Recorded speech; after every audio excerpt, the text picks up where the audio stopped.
आवाज आ रही है बेटा? Yes sir. Good morning sir. Good morning बेटा, सभी को गुड मॉर्निंग।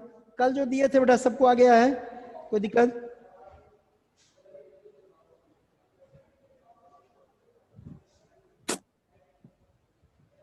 बोलो, कोई अगर ना आया हो किसी को तो पूछ सकते हो आप लोग।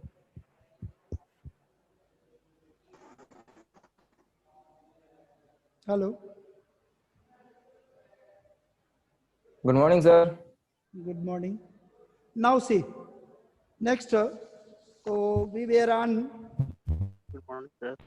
covalent bond, and in this covalent Good bond, morning, sir. good morning beta. There are two types of covalent bond. One is polar covalent bond and non-polar covalent bond. First one is polar covalent bond. Sir ये polar क्या है? यार कहीं से सो के उठते हो क्या? कल भी तो सर, पोलर आप वर्ड कल सुने दिए थे ना, थे। अभी कुछ क्या पढ़ो। हुआ? सर कल आपको सर जो कल दिए थे, होमवर्क्स दिए थे कल आप सर, क्वेश्चन दिए थे। हाँ तो उसमें तो मैं पूछा कि अगर किसी को कोई दिक्कत हो तो बताओ, कोई बोला ही नहीं तो क्या करें? बोलो सर कौन ये सा? P2O5 का बना दीजिए। सर P2O, P2O5 का। ठीक ठीक, P2O5। Yes sir. P2O5 में बेटा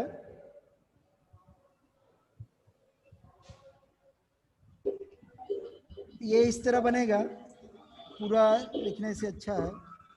यहाँ पर POP, then O O O and O, ठीक।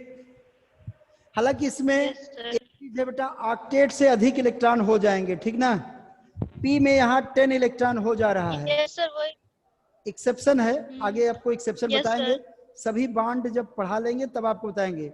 हालांकि ये कोऑर्डिनेट बांड से हम दिखा सकते हैं, एक्सेप्शन नहीं होगा, लेकिन थोड़ी देर बाद आपको बताएंगे जब आएगा वो टॉपिक, ठीक। और कोई दिक्कत? नो सर, और सब सर हो CO3 का। CO sir N2O4। हाँ, CO3। CO3 yes sir. CO3 दिया गया है क्या तुम्हें? No sir sir. CA3P2 है। CA3P2 है, calcium phosphide. No yes sir, तो सर, CO3 वो का है। थोड़ा बना के दिखाइए। ठीक, माइक ऑफ कर लो आप लोग। CA3P2 देखो, CA20 2882, CA20 2882, 20 CA 2882, P15 285 and 15P 285। देखो बेटा, फास्फोरस जो है इसमें 5 इलेक्ट्रॉन्स है और इसको 3 मोर इलेक्ट्रॉन चाहिए। और कभी भी इलेक्ट्रॉन के डोनेशन में मैंने आपको पहले ही आइडिया बताया था कि आयनिक बॉन्ड कब बनेगा, जब एक मेटल हो और दूसरा नॉन मेटल हो। दूसरा, मेटल ऑलवेज इलेक्ट्रॉन डोनेट करेगा या इलेक्ट्रॉन लॉस करेगा, और नॉन मेटल इलेक्ट्रॉन को गेन करता है। तो यहाँ पर 5 इलेक्ट्रॉन है, तो फर्स्ट कैल्शियम ने इसको 2 दिया, 7 हो गया। नेक्स्ट कैल्शियम ने 1 मोर इलेक्ट्रॉन दिया, और चूंकि दोनों नहीं दे रहा है तो 1 दिखा दोगे, 8 हो गया इसका। अब दूसरा नेक्स्ट इलेक्ट्रॉन जो है क्या किया, नेक्स्ट फास्फोरस को दिया, तो इसका फास्फोरस में 6, और थर्ड वाला कैल्शियम 2 और दे दिया, तो इसका 8 हो गया। क्लियर? कैल्शियम में 288 हो गया कॉम्बिनेशन, और फास्फोरस में 288 आ गया। अब देखो,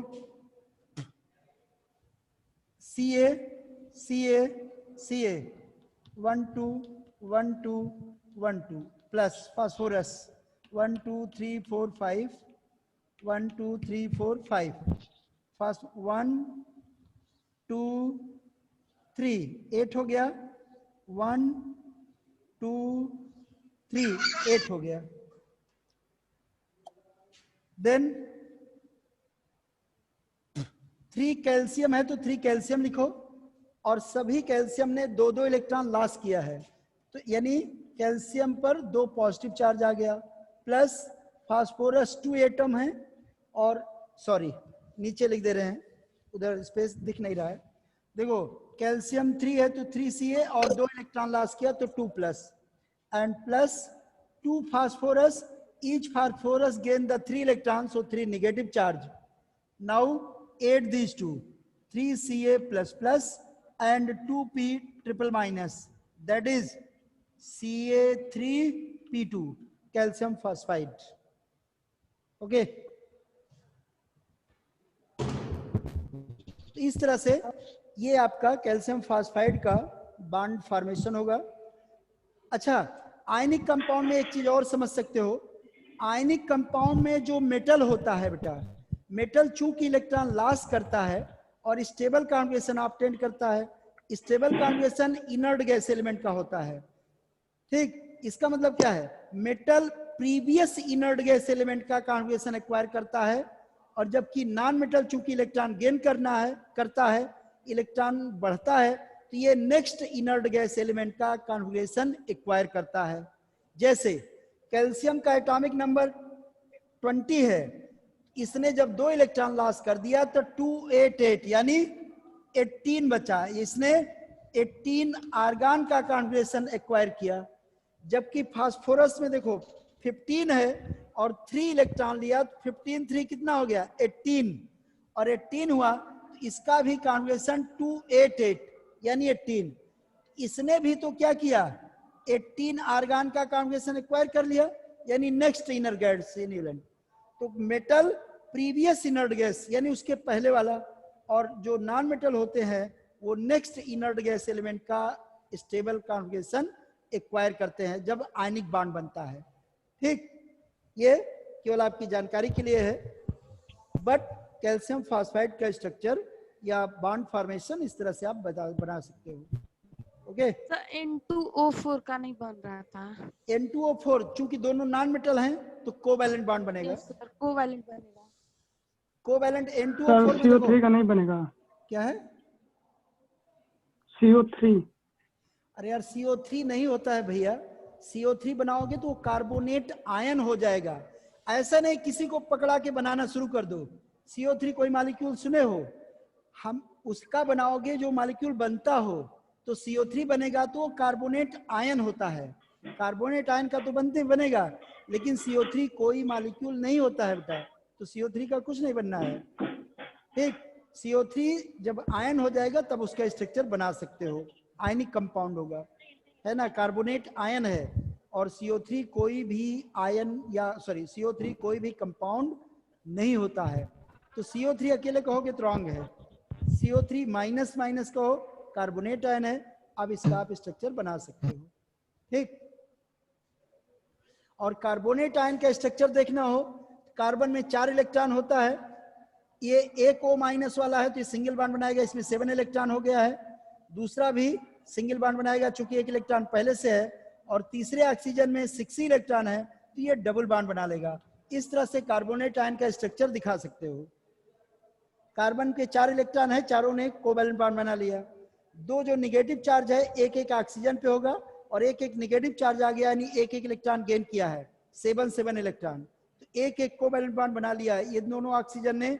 और जो तीसरा ऑक्सीजन है इसमें 6 इलेक्ट्रॉन है, तो ये 2 वैलेंसीज की है, तो ये 2 इलेक्ट्रॉन का शेयरिंग कर लेगा, और इस तरह से कार्बोनेट आयन का स्ट्रक्चर बन जाएगा।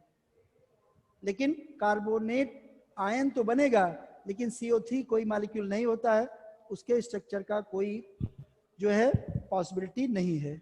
क्लियर? हाँ बेटा, N2O4 देख लो तुम अपना। N2O4 में क्या होगा बेटा, N देन O O इधर O O, N2O4 इस तरह बनेगा।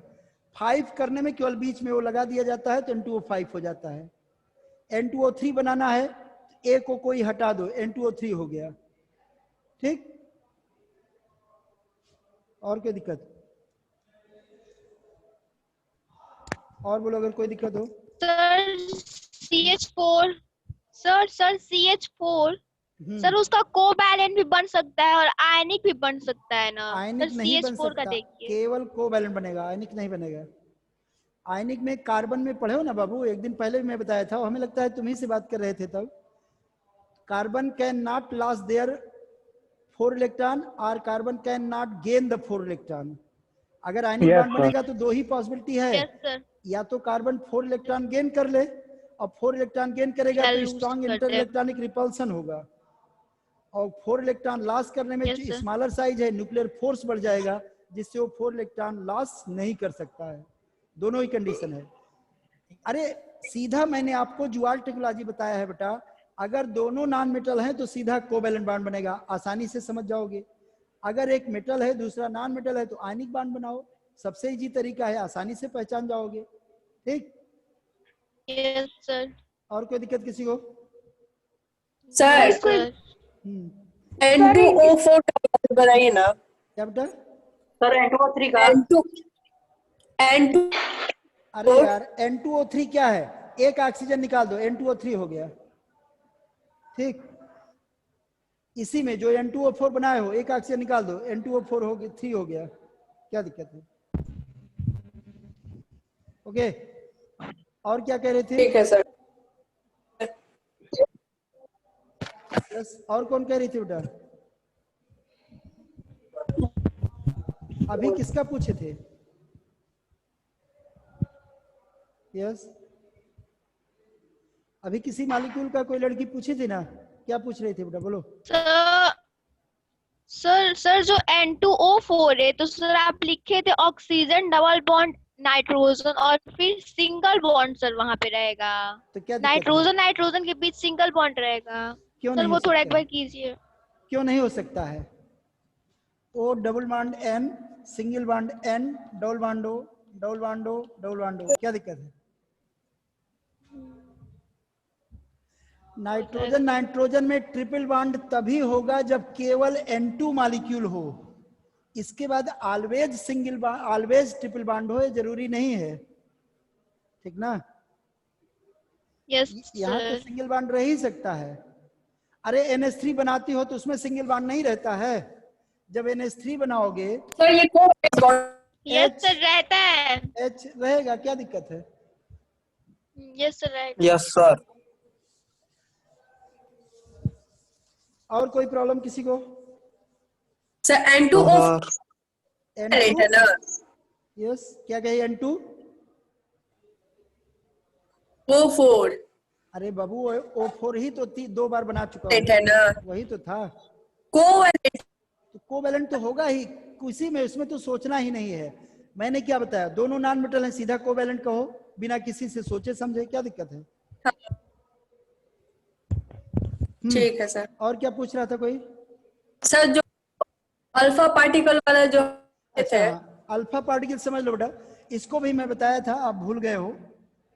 अल्फा पार्टिकल समझ लो क्या होता है। अल्फा पार्टिकल जो है एक्चुअली होता क्या है कि इन radio active element when 2 proton that is 1p1 and 2 neutron 0n1, जब न्यूक्लियस में 2 प्रोटॉन और 2 न्यूट्रॉन कंबाइंड होते हैं तो ये बना लेते हैं alpha particle, that is 2He4। इसी को अल्फा पार्टिकल बोलते हैं।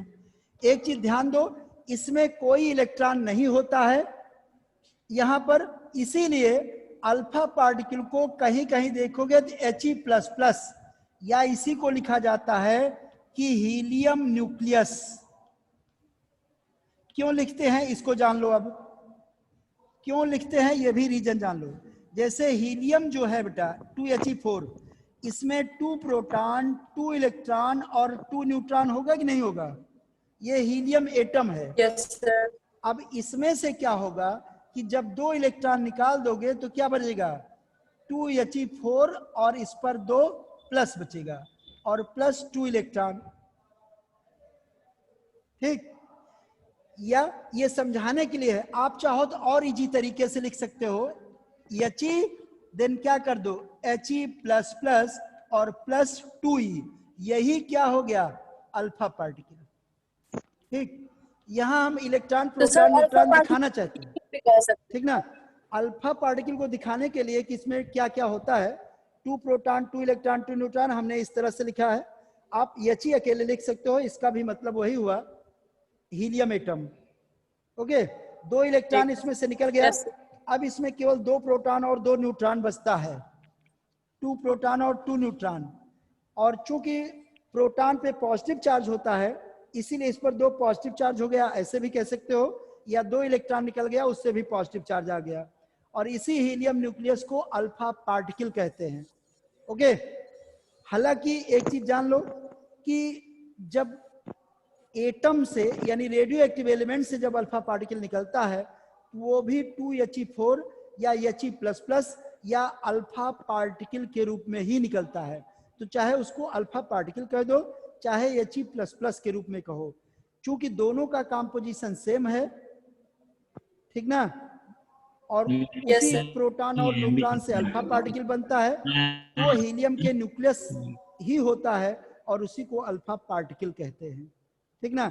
यानी अल्फा पार्टिकल अगर आपको डिफाइन करना हो क्या होता है तो क्या बताओगे, dipositive helium nucleus is called as alpha particle which has, आगे और आप बताना चाहो तो which has 2 proton and 2 neutron. Neutron. आसानी से बता सकते हो, और कोई दिक्कत? तो सर इसको हीलियम बोले या अल्फा पार्टिकल दोनों सेम ही है? देखो बोलने के तरीके में अंतर होता है।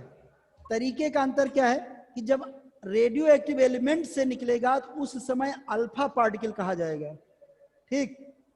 Helium yes sir. Helium atom तब कहोगे कि जब उसमें 2 प्रोटॉन 2 इलेक्ट्रॉन 2 न्यूट्रॉन है, तब तो एटम वर्ड यूज करोगे, अदरवाइज एटम नहीं कर सकते। अब दूसरा और देखो, जब इसमें से 2 इलेक्ट्रॉन निकल गया और अब ये अल्फा पार्टिकल के समकक्ष या इक्विवेलेंट हो गया, तब इसको आप हीलियम न्यूक्लियस कह सकते हो या अल्फा पार्टिकल वर्ड यूज कर सकते हो। लेकिन हीलियम जो है तब आप नहीं कहोगे जब रेडियो एक्टिव एलिमेंट से निकलेगा, क्योंकि रेडियो एक्टिव एलिमेंट से निकलेगा तो वहां केवल 2 प्रोटॉन 2 न्यूट्रॉन आपस में मिले थे और वो जो है अल्फा पार्टिकल के रूप में थे। लेकिन जब वो एटॉमिक रूप में आएगा तब वो हीलियम एटम होगा, और तब होगा उसमें जब 2 इलेक्ट्रॉन उसमें प्रेजेंट हो तब वो एटम होगा, अदरवाइज एटम हम उसको नहीं कहेंगे, ठीक। यस सर, ठीक है सर। किसी को बोलो। सर मरकरी को मेटलॉइड्स नहीं बोल सकते हैं क्यों? मेटलाइट क्यों बोल सकते हैं, ऐसा विचार क्यों आया? सर क्योंकि मेटल और नॉन मेटल दोनों की प्रॉपर्टीज करता है ना। अच्छा, नॉन मेटल की प्रॉपर्टी बताओ, कौन सी शो करता है? लिक्विड होता है। यानी और कौन सा नॉन मेटल लिक्विड होता है ब्रोमीन के छोड़ के, जरा हमें बताओ तो। बोलो, नॉन मेटल लिक्विड होता है, कहाँ लिखा है, कहाँ पढ़ी हो, बताओ। बोलो सर बोलो, अगर कहीं पढ़ी हो कि नॉन मेटल लिक्विड होता है तब तो आप कहो कि उसको नॉन मेटल हो गया। वो तो केवल एक्सेप्शन है, उसका रीजन भी होता है, रीजन आपको 12 में बताएंगे या अलग से तुम पूछ सकते हो, लेकिन अभी यहाँ पे टाइम वेस्ट होगा, कोई मतलब नहीं है, ठीक ना, आगे पढ़ोगे। ठीक है सर। देखो किसी चीज को जो हम वही कहेंगे जो उसमें मोस्ट ऑफ द कैरेक्टर हो, ठीक ना।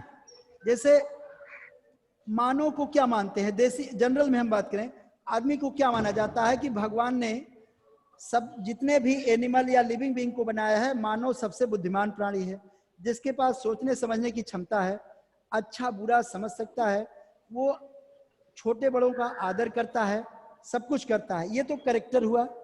लेकिन अब अगर मान लो कि कोई छोटे बड़े का आदर ना करता हो, बड़े की पिटाई ही करता हो, तो क्या आदमी नहीं है?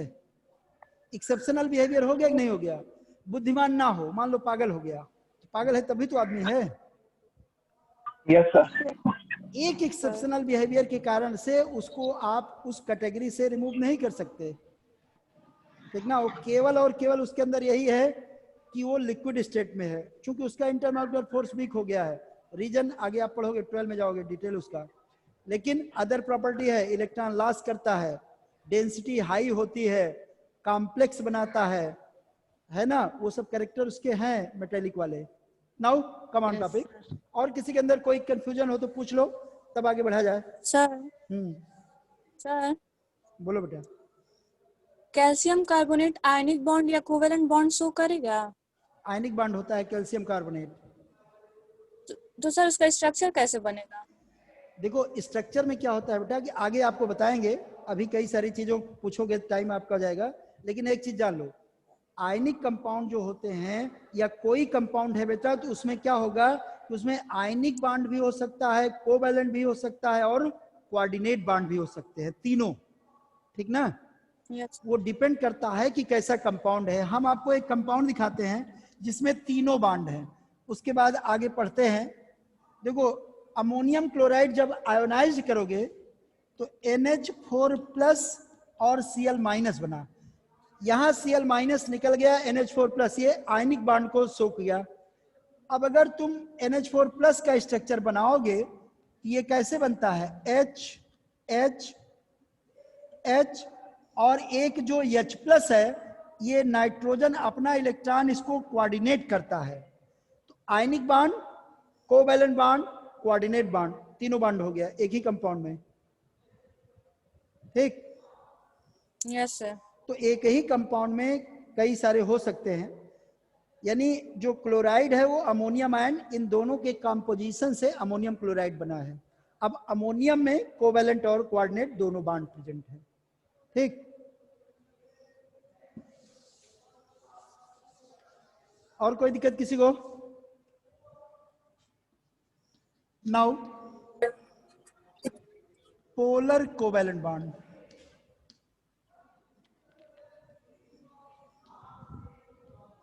कल भी मैंने बताया था बेटा कि थोड़ा सा उस समय टाइम हम लोगों का ओवर हो गया था कि Cl चूंकि मोर इलेक्ट्रोनेगेटिव है, ये इलेक्ट्रॉन को अपनी ओर स्ट्रांगली पुल करेगा, इस पर पार्शियल नेगेटिव चार्ज आएगा। चूंकि इलेक्ट्रॉन इसकी ओर चले गए तो ये माना गया कि पार्शियली इसने इलेक्ट्रॉन को गेन कर लिया।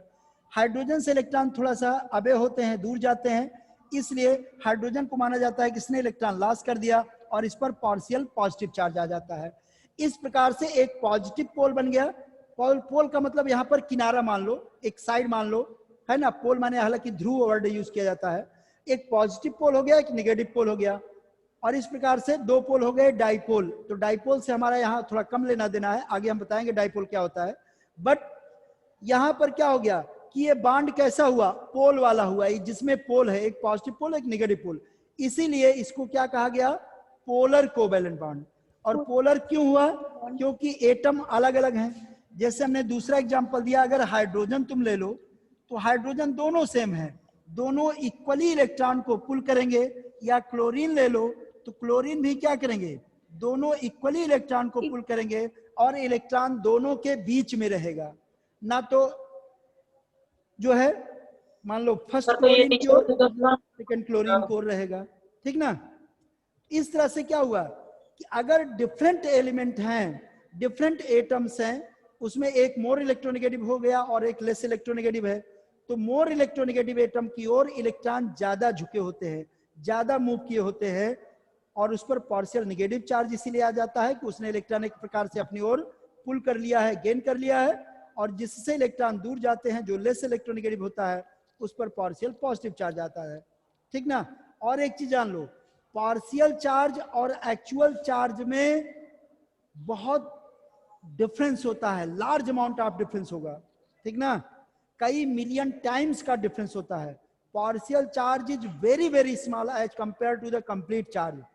जैसे Cl- और Cl पार्शियल माइनस, तो Cl- का चार्ज कई मिलियन टाइम्स लार्जर है या मोर है as compare to partial Cl-। ठीक ना? ये ध्यान देना, पार्शियल चार्ज बहुत ही वीक होता है, और जो एक्चुअल चार्ज है वो कंप्लीट ट्रांसफर ऑफ इलेक्ट्रॉन से बनता है, तो वो आपका वेरी हाई होता है। ठीक? अब आप देखो डिटेल उसका आगे हम बताएंगे आपको जब उसकी बात आएगी। अब देखो बेटा, इसका मतलब क्या हुआ कि a covalent bond which one is formed by different atoms is known as polar covalent bond. Okay? A covalent bond which one is formed by different atoms, अलग अलग एटम के द्वारा, is known as polar covalent bond. Like HCl है, H2O ले लो, OH, partial positive partial positive partial negative हो जाएंगे, है ना? तो अलग अलग अगर हो जाएगा तो वहां पर क्या हो जाएगा? पोलर होगा। तो किसको बोलोगे बेटा कि a covalent bond which one is formed between the different atoms is known as polar covalent bond. इसी तरह से नॉन पोलर अगर कहोगे तो a covalent bond which one is formed between similar atom, same atom से जो बनेगा, इसमें H2Cl2 Br2 I2O3 किसी को ले लो, हो जाएगा, है कि नहीं? तो अगर सिमिलर एटम में बनेगा तो नॉन पोलर होगा. क्यों होगा? आप देखो, मैंने दिखाया, यहाँ शो किया. और इसी तरह से अगर डिफरेंट एटम होंगे तो दोनों की इलेक्ट्रोनेगेटिविटी डिफरेंट होती है और इसके कारण से जो बॉन्ड होता है वो पोलर कोवैलेंट बॉन्ड बनता है. यानी कि उसमें पोल बन जाएंगे, एक पार्शियल पॉजिटिव वाला और एक पार्शियल नेगेटिवली चार्ज पोल होंगे. आवाज सुनो, आवाज सुनो, लाइट कट गया है, लाइट कट गया. आवाज सुनो, नई चीज कुछ लिखे नहीं है बेटा. तो क्या होगा? पोलर कोवैलेंट बॉन्ड किसको? Methane. A covalent bond which one is formed between the different atoms या different electronegative atoms is known as polar covalent bond, and the covalent bond which is formed between the similar atoms is known as non-polar covalent bond. Okay? Electro positive atom क्या है methane? ठीक ना? सब methane क्या है? रुको यार, दिक्कत क्या होता है बेटा, ज्यादा जो है दिमाग लगाने पे गड़बड़ा जाता है.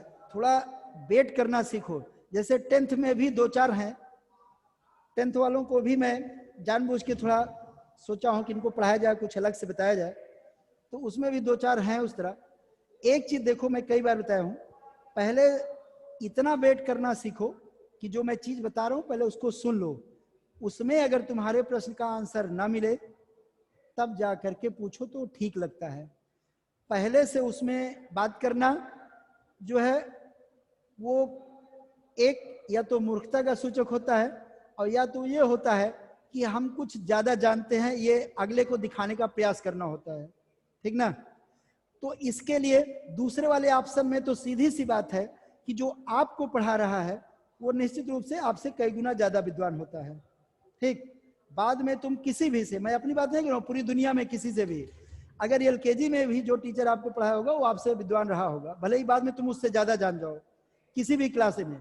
मान लो तुम आगे चल करके साइंटिस्ट बन जाओ, आगे और अच्छे बन जाओ, वो अलग चीज है, लेकिन जब तक तुम्हें जो टीचर पढ़ाता है वो तुमसे कई गुना ज्यादा रहता है.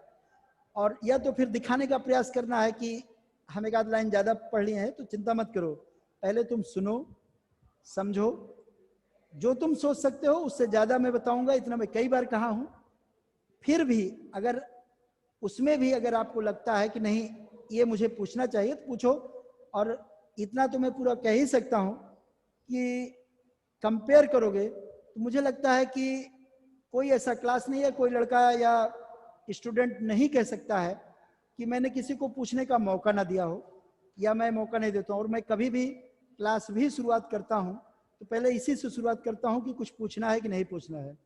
और वो ऑनलाइन नहीं, ऑफलाइन में भी, क्लास में भी आपके साथी या आपके अग्रज भैया बहना कोई भी पढ़े होंगे तो पूछ सकते हो. तो थोड़ा सा पेशेंस रखना सीखो, पहले सुनो उसके बाद फिर. ठीक ना? पहले तुम्हारी बात बता दूं उसके बाद करता हूं. मीथेन या किसी अदर मॉलिक्यूल की बात करते हो बेटा, उन सब में भी क्या बात आती है कि ये जनरल चीजें हैं. हर चीज में जो डेफिनेशन पढ़ते हो 100% फॉलो नहीं करती है. जैसे मीथेन पढ़ोगे तो नॉन पोलर हो जाएगा. ठीक? अब उसमें नॉन पोलर में है तो अलग अलग एटम, लेकिन उसमें एक और चीज है, इलेक्ट्रोनेगेटिविटी की बात होती है. इसके अलावा भी डाइपोल मोमेंट जब पढ़ोगे स्ट्रक्चर पर भी डिपेंड करता है कि कैसा उस मॉलिक्यूल का स्ट्रक्चर होता है, किस तरह से एटम जुड़े हुए हैं, किस डायरेक्शन में जुड़े हैं. तो थोड़ा सा वेट करना ज्यादा जरूरी है. अभी उस रीजन को समझना आपके लिए थोड़ा सा डिफिकल्ट होगा, बट इतना आप जान लो कि अगर हेट्रो एटम है, अलग अलग एटम है, फिर भी उसकी पोलैरिटी हो ये जरूरी नहीं होता है. लेकिन अगर हेट्रो एटम है तभी वो पोलर होगा ये कंफर्म है. लेकिन सभी में हेट्रो एटम हो और वो पोलर हो ये जरूरी नहीं है. क्लियर? दोनों चीजें समझ लो। लेकिन अगर पोलर है तो पोलर होगा तो निश्चित रूप से हेटेरो एटम होगा, ये तो कंफर्म है। दूसरा एक चीज और जान लो कि कोई भी मॉलिक्यूल ना तो कंप्लीटली पोलर होता है और ना तो कंप्लीटली नॉन पोलर होता है, या आगे और भी आपको बताएंगे, ना तो कंप्लीटली कोई कंपाउंड आयनिक होता है और ना ही तो कंप्लीटली कोवेलेंट होता है। कुछ ना कुछ परसेंट में उसमें कैरेक्टर आयनिक भी होता है और कोवेलेंट भी होता है। इसके लिए वेट करो, बाद में आपको हम एक रूल बताएंगे, फजान रूल, वो आगे आपके टॉपिक में आएगा, तो वहां हम बताएंगे कि कब होगा, कैसे होगा। हम तो आपको इतने पर भी बताएंगे जो आपके यहाँ नहीं भी दिया है कि कितनी इलेक्ट्रोनेगेटिव डिफरेंस होगा, तब उसमें क्या कैरेक्टर आएगा, हर चीज बताएंगे, बट थोड़ा सा वेट करना सीखो। तो अगर बेटा हेटेरो एटम होगा तो वो पोलर कोवेलेंट बॉन्ड होगा, लेकिन जो है ये हरदम जरूरी नहीं है। रीजन उसका ये होता है कि जो पोलैरिटी ऑफ बॉन्ड होती है बेटा, जब आगे आप पढ़ोगे पोलैरिटी ऑफ बॉन्ड, एक टॉपिक आएगा, तो वहां पर आप ये पढ़ोगे कि जो किसी भी मॉलिक्यूल का पोलर नेचर होता है वो उसके स्ट्रक्चर पर जो है वो डिपेंड करता है। उसके बॉन्डेड एटम किस तरह से जुड़े हैं, किस एंगल पर जुड़े हैं, किस तरह से उसका स्ट्रक्चर है, इन सब फैक्टर पर भी डिपेंड करता है, ठीक ना। फिर भी एक चीज कंफर्म है कि पोलर तभी होगा जब हेटेरो एटम होगा, यानी जब वो सिमिलर एटम होगा, होमो एटम्स होंगे, सिमिलर एटम होंगे, तब वो पोलर नहीं होगा, ठीक। हालांकि ये भी जान लो, इंस्टेंटेनियस डाइपोल तो ये भी बनते हैं, बट वो छोड़ो, आगे हम चैप्टर में स्टेट्स ऑफ मैटर में बताएंगे कब वो कंडीशन बनती है, वो हटा दो। अभी फिलहाल जनरल में आप जानते रहो कि पोलर कोवेलेंट बॉन्ड क्या होगा बेटा, एक covalent bond which is formed by dissimilar atom और hetero atom is known as polar covalent bond. Non-polar covalent bond, a covalent bond which one is formed between similar atoms or homo atoms is known as non-polar covalent bond. Clear? अब इसमें similar और different atom के बजाय हम ऐसा भी कह सकते हैं, सेम इलेक्ट्रोनेगेटिव एटम कह दो तो सिमिलर एटम हो गया, और डिफरेंट इलेक्ट्रोनेगेटिव एटम कह दो तो डिफरेंट एटम हो गया। ये भी वर्ड हम यूज कर सकते थे, यानी चाहे सिमिलर एटम कह दो, चाहे सेम इलेक्ट्रोनेगेटिव एटम कह दो, या चाहे हेटेरो एटम कह दो, या डिफरेंट इलेक्ट्रोनेगेटिव एटम्स कह दो, दोनों का मतलब एक होगा। अगर सेम एटम है इलेक्ट्रोनिटी सेम हो जाएगी, डिफरेंट एटम है इलेक्ट्रोनेगेटिव डिफरेंट हो जाएगी, ठीक ना। तो इस तरह से क्या होगा बेटा कि पोलर और नॉन पोलर कोवेलेंट बॉन्ड होते हैं, ओके। कोवैलेंसी आपको बताया गया है, इसके कैरेक्टर भी बताया गया है, और पोलर कोवेलेंट बॉन्ड कब बनेगा ये भी आपको मैंने बताया, और वो क्या होगा जब इलेक्ट्रोनेगेटिव डिफरेंस वेरी स्मॉल हो, या दोनों कह लो नॉन मेटल हो, सबसे इजी तरीका है, या दोनों ही इलेक्ट्रोनेगेटिव एलिमेंट हो, तो कोवेलेंट बॉन्ड फॉर्म होता है, ठीक ना। अब क्या पाया गया बेटा कि इन सभी मॉलिक्यूल के बनने के बाद भी, या इन बॉन्ड के द्वारा सभी मॉलिक्यूल या मोस्ट ऑफ द मॉलिक्यूल को एक्सप्लेन करने के बाद भी ये पाया गया कि बहुत सारे ऐसे मॉलिक्यूल हैं जिनके ऑक्टेट को हम केवल इन्हीं दो बॉन्ड के द्वारा एक्सप्लेन नहीं कर सकते हैं। जैसे आपको बताएं, SO3 मॉलिक्यूल है बेटा, सल्फर में 6 इलेक्ट्रॉन होता है, 246 O है। अगर सल्फर एक कोवैलेंट बॉन्ड बना ले तो सल्फर में 8 इलेक्ट्रॉन हो गया, 6 इसका था और 2 ऑक्सीजन से आ गया 8, यानी सल्फर अब कोवैलेंट बॉन्ड नहीं बना सकता, अगर बनाता है तो 8 इलेक्ट्रॉन से अधिक हो जाएगा। इसके लिए एक न्यू बॉन्ड की जो है कॉन्सेप्ट डेवलप की गई, और उस न्यू बॉन्ड को क्या बोलते हैं, कोऑर्डिनेट बॉन्ड। कोऑर्डिनेट बॉन्ड कैसे होता है आगे हम बताएंगे इसमें। तो next third type of bond क्या बताया गया, कोऑर्डिनेट बॉन्ड।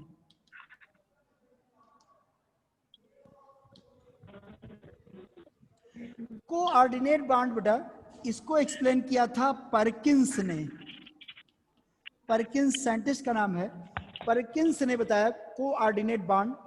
अब होता क्या है बेटा कोऑर्डिनेट बॉन्ड, परकिंस ने क्या एक्सप्लेन किया a special type of covalent bond in which both the electron pairs are given by single atom या given by only one atom is known as coordinate bond. Once again, a special type of covalent bond in which both the shared pair of electron, ऐसा भी आप कह सकते हो, both the shared pair of electron is given by only one atom या given by a single atom is known as coordinate bond.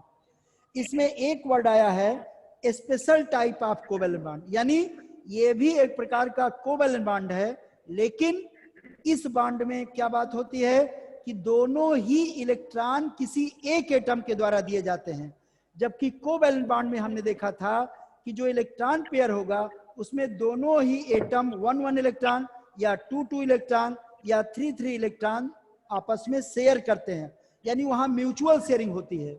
और यहां पर म्यूचुअल शेयरिंग नहीं होगी, यहां दोनों ही इलेक्ट्रॉन किसी एक के द्वारा दिए जाएंगे, ठीक ना।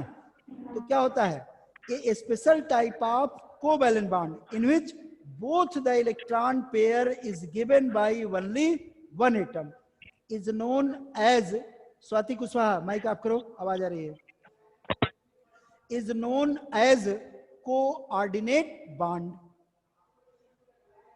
Coordinate bond is a special type of covalent bond in which both the electron pair are given by only one atom is known as coordinate bond.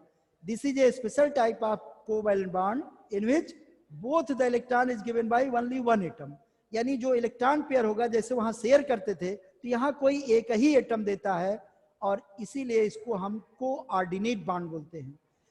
Coordinate bond को एरो से डिनोट करते हैं, और एरो में क्या होता है, arrow से डिनोट करने का सिंबल सिज्विक ने दिया था। सिज्विक साइंटिस्ट का नाम है, एनवी सिज्विक नाम था। इन्होंने दिया था कि कोऑर्डिनेट बॉन्ड को हमें एरो से डिनोट करना चाहिए। और इसमें क्या होता है कि एरो में जो है, एरो का हेड जो है ये एक्सेप्टर की ओर होता है, जो इलेक्ट्रॉन को एक्सेप्ट करता है, और एरो का जो टेल है ये किसकी ओर होगा, जो डोनर होता है। जैसे यहां देखो, अब आपको दिखाते हैं, जैसे मान लो सल्फर था, सल्फर डाइऑक्साइड मान लो, छोड़ो, एक ऑक्सीजन है, सल्फर ने 2 बॉन्ड बना लिया, तो इसका 8 कंप्लीट हो गया कि नहीं हो गया? Yes sir. सल्फर में 6 था, 2 बॉन्ड ऑक्सीजन से बना लिया, 8 कंप्लीट हो गया। अब सल्फर इस ऑक्सीजन के साथ कोई बॉन्ड नहीं बना सकता, तो क्या करेगा, ये दोनों ही इलेक्ट्रॉन ऑक्सीजन को दे देगा। तो देखो ये इलेक्ट्रॉन कैसे दिया है कि सल्फर में भी रहेगा इलेक्ट्रॉन और ऑक्सीजन में। इसका जब आप स्ट्रक्चर दिखाओगे तो इस तरह से ये दिखाओगे कि ये सल्फर का, इसने 2 इलेक्ट्रॉन लिया है, ऑक्सीजन में सल्फर का 2 लेके 8 हो गया, 2 इलेक्ट्रॉन शेयर किया, लेकिन दोनों ही इलेक्ट्रॉन में ऐसा नहीं है कि एक ऑक्सीजन एक सल्फर दिया हो, दोनों ही सल्फर ने दिया है। और सल्फर का जब इलेक्ट्रॉन दिखाओगे तो इसके ऑक्सीजन को नहीं लेगा, ये केवल इसके ऑक्सीजन को लेगा, ठीक ना। इस तरह से सल्फर का भी 8 कंप्लीट हो जाएगा, ठीक। तो ये कोऑर्डिनेट बॉन्ड हो गया। इसी तरह से देखो N2O4 में जैसे था ONO, देखो अब यहां 2-2 ऑक्सीजन बचा है, और नाइट्रोजन में 1-1 लोन पेयर। नाइट्रोजन का देखो 8 कंप्लीट हो गया है, कैसे, 2 × 4, 2 6 और 2 8, यानी ऑक्सीजन से ये कोवेलेंट बॉन्ड अब नहीं बना सकता। तो क्या करेगा, ये 2 इलेक्ट्रॉन ऑक्सीजन को क्या करता है, कोऑर्डिनेट कर देता है, और इस तरह से ऑक्टेट कंप्लीट हो जाता है। यानी ऑक्टेट रूल हमने कहा है ना, बॉन्ड इसीलिए बनाता है कि वो अपना 8 इलेक्ट्रॉन कंप्लीट कर सके। तो ऑक्टेट से अधिक इलेक्ट्रॉन ना हो, इसके लिए ये इलेक्ट्रॉन पेयर को कोऑर्डिनेट कर लिया ऑक्सीजन से, और इस तरह से कोऑर्डिनेट बॉन्ड बनाया। यानी कोऑर्डिनेट बॉन्ड बनाते समय जो डोनर एटम है उसमें कितने इलेक्ट्रॉन होते हैं, 8, और जो एक्सेप्टर एटम होता है उसमें कितने इलेक्ट्रॉन होते हैं, 6। ये पॉइंट समझ में आया? Yes sir. बॉन्ड बनाते समय जो एक्सेप्टर एटम है उसमें 6 एटम इलेक्ट्रॉन होंगे,